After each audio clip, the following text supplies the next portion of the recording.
یہ قرآن ایک بابرکت کتاب ہے جسے ہم نے آپ صلی اللہ علیہ وسلم پر نازل کیا تاکہ لوگ اس پہ غور اور فکر کریں اور تاکہ اہل فہم اس سے نصیحت حاصل کریں۔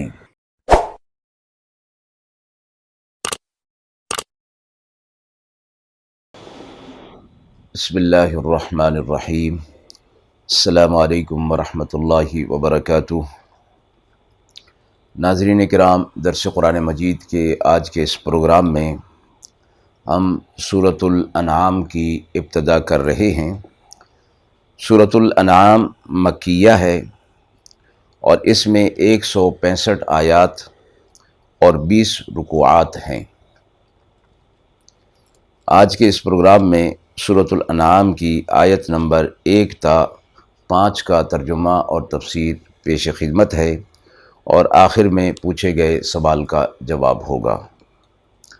اعوذ باللہ من الشیطان الرجیم، بسم اللہ الرحمن الرحیم۔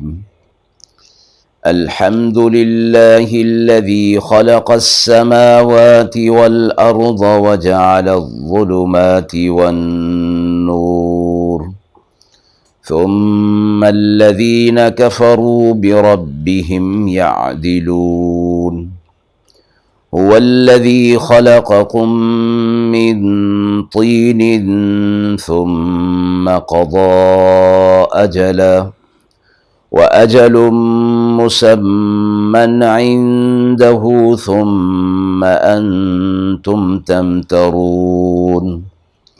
وهو الله في السماوات وفي الأرض يعلم سركم وجهركم ويعلم ما تكسبون وما تأتيهم من آية من آيات ربهم إلا كانوا عنها معرضين۔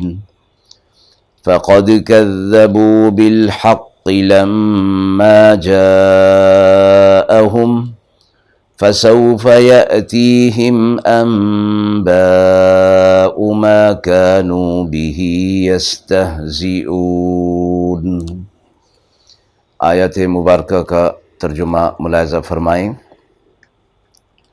تمام تعریفیں اللہ کے لیے ہیں جس نے آسمان اور زمین کو پیدا کیا اور بنایا اندھیرے اور اجالے، اور پھر یہ کافر اپنے رب کے ساتھ اوروں کو برابر کیے دیتے ہیں۔ وہی ہے جس نے پیدا کیا تمہیں مٹی سے، پھر مقرر کر دیا ایک وقت، اور ایک مدت مقرر ہے اللہ کے نزدیک، پھر بھی تم شک کرتے ہو۔ اور وہی ہے اللہ آسمانوں میں اور زمین میں، جانتا ہے تمہارا چھپا ہوا اور کھلا ہوا، اور جانتا ہے جو کچھ تم کرتے ہو۔ اور نہیں آئی ان کے پاس کوئی نشانی ان کے رب کی نشانیوں میں سے، مگر کرتے ہیں اس سے وہ تغافل۔ سو بے شک جھٹلایا انہوں نے حق کو جب ان تک پہنچا، سو آئی جاتی ہے ان کے آگے حقیقت جس پر یہ ہنسا کرتے تھے۔ سورۃ الانعام کی یہ ابتدائی آیات ہیں۔ حضرت عبداللہ بن عباس رضی اللہ تعالی عنہ نے فرمایا کہ سورۃ الانعام کی ایک خصوصیت یہ ہے کہ وہ پوری سورت سوا چند آیات کے بیک وقت مکہ میں اس طرح نازل ہوئی کہ 70,000 فرشتے اس کے ساتھ تسبیح پڑھتے ہوئے نازل ہوئے۔ سورت کی ابتدائی آیات اللہ تعالیٰ کی توحید کو بیان کر رہی ہیں۔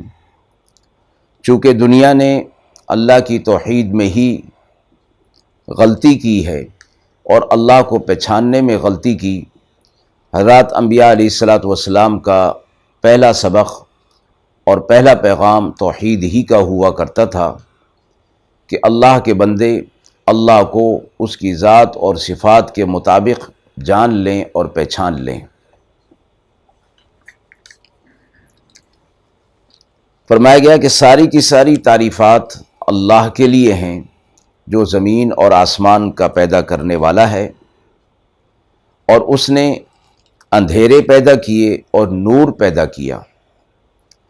یہاں فرمایا گیا کہ اللہ آسمان اور زمین کا پیدا کرنے والا ہے، تخلیق اس نے کر دی، لیکن اندھیروں کے لیے اور نور کے لیے فرمایا کہ اللہ نے ان کو بنا دیا۔ یہاں تخلیق کا لفظ استعمال نہیں کیا، بلکہ فرمایا کہ یہ اندھیرے بھی موجود رہیں گے اور نور بھی موجود رہے گا، یہ بذات موجود نہیں، اللہ تبارک و تعالی نے انہیں بنایا ہے اور آسمان اور زمین کی تخلیق کی ہے کہ یہ موجود ہیں۔ اور ظلمات، اندھیرے جمع کا لفظ استعمال فرمایا اور نور کے لیے واحد کا لفظ استعمال فرمایا۔ اس سے مراد فقہا مفسرین یہ فرماتے ہیں کہ اندھیرے یعنی برائی اور غلط راستے وہ بہت سارے ہوں گے، اور حق اور سچ کا راستہ وہ ایک ہی ہوگا۔ اگلی آیت میں فرمایا کہ اللہ نے تمہیں مٹی سے پیدا کیا اور تمہارے لیے ایک وقت مقرر کر دیا، یعنی تم دنیا کے اندر ایک معین وقت تک رہنے والے ہو۔ وَأَجَلٌ مُّسَمًّى عِندَهُ، اور اس دنیا کا بھی ایک وقت اللہ کی طرف سے مقرر ہے۔ اور جب اس دونوں کا یعنی انسان کا بحیثیت اپنی زندگی پورا کرنے کے، جس کو موت کہا گیا، یہ وقت اس کا پورا ہو گیا، تو وہ اپنا وقت پورا کر کے اس دنیا سے دوسرے عالم کی طرف منتقل ہو جائے گا۔ رہا یہ عالم، یہ آسمان اور زمین، یہ کائنات، یہ سب کچھ، اس کے لیے بھی فرمایا کہ ایک مدت مقرر ہے اور وہ اللہ کے علم میں ہے۔ تو فرمایا کہ ہم تمہیں یہ واضح کر کے بتا رہے ہیں، اس کے باوجود تم اس میں شک کرتے ہو۔ آسمان اور زمین میں جو کچھ ہے اللہ اس کو جانتا ہے، اور جو کچھ تم چھپاتے ہو، جو کچھ تم ظاہر کرتے ہو، جو تم اعمال کرتے ہو، ان سب کو اللہ اچھی طرح جاننے والا ہے۔ اور جب ان لوگوں کے پاس اللہ کی طرف سے کوئی نشانی آتی ہے تو اس نشانی سے یہ اعراض کرتے ہیں، تغافل کرتے ہیں، اور اس نشانی کو مانتے نہیں، تکذیب کرنے لگ جاتے ہیں۔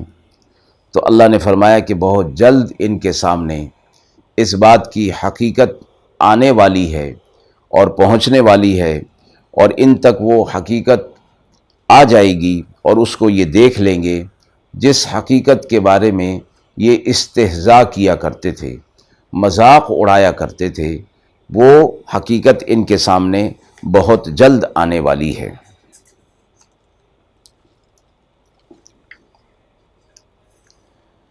اس میں آپ صلی اللہ علیہ وسلم کو تسلی بھی ان آیات کے اندر دی گئی کہ اللہ رب العزت نے جب بھی حق کا پیغام لوگوں تک پہنچایا تو انہوں نے اس کی تکذیب بھی کی اور اس کا مذاق بھی اڑایا۔ تو آپ صلی اللہ علیہ وسلم جب لوگوں کو اللہ کا پیغام پہنچاتے اور لوگ اس کی تکذیب کرتے تو آپ دل میں تنگی محسوس فرمایا کرتے تھے۔ اللہ رب العزت نے اس قسم کی آیات کے ذریعے سے آپ صلی اللہ علیہ وسلم کو یہ تسلی دے دی کہ یہ صرف آپ کے ساتھ نہیں ہو رہا، بلکہ آپ سے پہلے جو انبیاء علیہ الصلوۃ والسلام گزرے ہیں ان کے ساتھ بھی یہ ہوتا رہا، ان کا بھی مذاق اڑایا جاتا رہا اور ان کو بھی تکالیف دی جاتی رہیں، لیکن وہ اللہ کے حکم سے اور اللہ کی مدد اور نصرت سے اللہ کا پیغام لوگوں تک پوری زندگی پہنچاتے بھی رہے، اور ان کی تکالیف پر صبر کے ساتھ، ثابت قدمی کے ساتھ جمے رہے، اللہ کے پیغام کو لوگوں تک پہنچانے سے باز نہیں آئے، رکے نہیں۔ اس لیے آپ کے ساتھ بھی ایسا ہی معاملہ ہے، تو آپ بھی ان کی تکالیف کو صبر کے ساتھ برداشت کریں، اللہ رب العزت کی مدد اور نصرت آپ کے ساتھ ہے۔ آیت کے حوالے سے یہ سوال پوچھا گیا ہے کہ آیت نمبر 2 میں دو چیزوں کا ذکر فرمایا کہ ایک یہ کہ وقت مقرر کر دیا گیا، دوسرا یہ کہ ایک مدت مقرر کر دی گئی ہے۔ مفسرین نے فرمایا کہ یہاں وقت مقرر کر دینے سے مراد یہ ہے کہ انسان کی زندگی کا وقت مقرر ہے اور اس کی موت اس پر واقع ہونے والی ہے۔ اور یہ دو منزلوں کا ذکر فرمایا، ایک انسان کی شخصی انتہا ہے، اس کی ذات کی انتہا ہے دنیا کے اندر جسے موت کہا گیا، اور دوسرا پوری کائنات، پوری نوع انسانیت کی انتہا ہے جسے قیامت فرمایا گیا ہے۔ انسان کی شخصی انتہا کے لیے فرمایا گیا ثم قضا اجلا، تمہارے لیے ایک وقت مقرر ہے، یعنی پیدائش کے بعد اللہ تعالیٰ نے اس کی بقا اور حیات کے لیے ایک میعاد مقرر کر دی ہے، اور جب یہ میعاد پوری ہو جائے گی تو اسی کا نام موت ہے۔ انسان اپنی موت کو نہیں جانتا، مگر اللہ کے فرشتے اس کی موت کو جانتے ہیں، بلکہ خود ایک حیثیت میں انسان بھی موت کو جانتا ہے، کیونکہ اسے معلوم ہے کہ بہرحال مجھے موت آنی ہے، اور اپنے سامنے کئی لوگوں کو وہ مرتے ہوئے دیکھتا بھی ہے، اس لحاظ سے اپنے آپ کو مرنے سے بری و ذمہ نہیں قرار دے سکتا، تو اس لحاظ سے موت اسے اس کے علم میں ہے۔ اس کے بعد پورے عالم کی انتہا یعنی قیامت کا ذکر اس طرح فرمایا وَأَجَلٌ مُّسَمًّى، یعنی ایک اور میعاد مقرر ہے جس کا علم صرف اللہ تعالیٰ کو ہے، فرشتوں کو بھی اس کا علم نہیں ہے۔ وہ قیامت کب قائم ہوگی، یہ کائنات اور دنیا کی تمام چیزیں، ان سب کو ختم کر دیا جائے گا۔ قرآن مجید میں ایک مقام پر آپ صلی اللہ علیہ وسلم سے فرمایا گیا کہ لوگ آپ سے قیامت کے بارے میں سوال کرتے ہیں، یسألونک عن الساعہ قل انما علمها عند اللہ وما یدریک لعل الساعة تکون قریبا۔ فرمایا کہ لوگ آپ سے قیامت کے بارے میں سوال کرتے ہیں، تو آپ فرما دیجئے کہ اس کا حقیقی علم تو اللہ کے پاس ہے، یعنی کائنات کو اللہ کب ختم کرے گا اور قیامت کو کب قائم فرمائے گا، یہ علم تو اللہ کے پاس ہے، لیکن تمہاری جو قیامت ہے یعنی موت ہے، اور اس موت کے بعد قیامت اور برزخی معاملات شروع ہو جائیں گے، وہ تو بہت ہی قریب ہے، وہ تو کسی وقت بھی آ سکتی ہے۔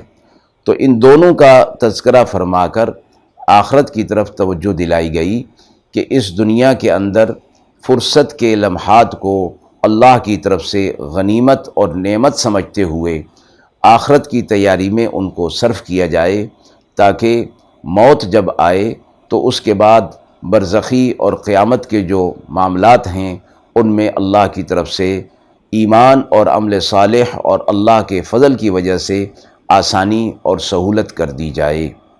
وآخر دعوانا ان الحمد للہ رب العالمین۔